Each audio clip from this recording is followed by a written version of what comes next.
The Catholic Church is one of the oldest religious institutions in the world, but how does the Church integrate itself and stay current in 21st century life? Joining us now is the National Director of Priests for Life, Father Frank Pavone. Happy Easter to you, Father. Happy Easter to you and to our audience. Well, let me ask you, how do you keep folks, whether they are part of the Church, involved or those maybe who have walked away, how do you re-engage them in the 21st century? Well, the Church has a dual mission. We proclaim the kingdom of God. Today we proclaim that Christ is risen. We're a new humanity. But we also serve and defend fundamental human rights.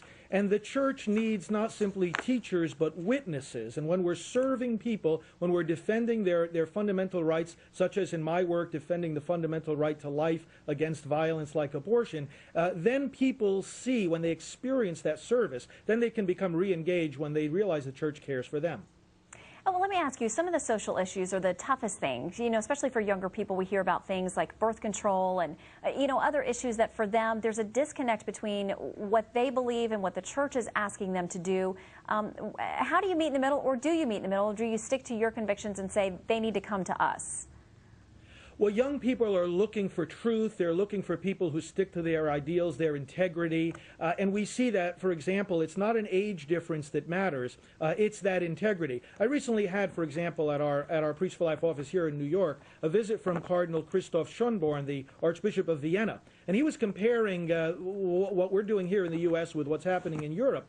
And he was very encouraged to see the progress that we're making here in engaging young people, particularly in the pro-life movement. And he said, well, we need that kind of encouragement because in Europe, many people feel like there can't be any progress. And the progress that we're seeing is precisely that the young people, especially when it comes to these moral issues, are looking for a challenge. They are looking for truth.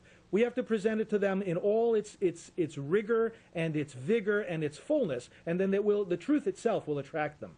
And Father, I have to tell you, having covered the March for Life many, many times here on the anniversary of the Roe v. Wade decision that goes by the U.S. Supreme Court, the crowd is very, very young. It usually is a lot of teenagers and college-age students out in force. So we know that they are connecting in many ways with the Church. But let me ask you, now that you're having to deal with another round of allegations and accusations against the Church, how do you deal with that issue and reassure people about what the Church is doing to try to alleviate those problems?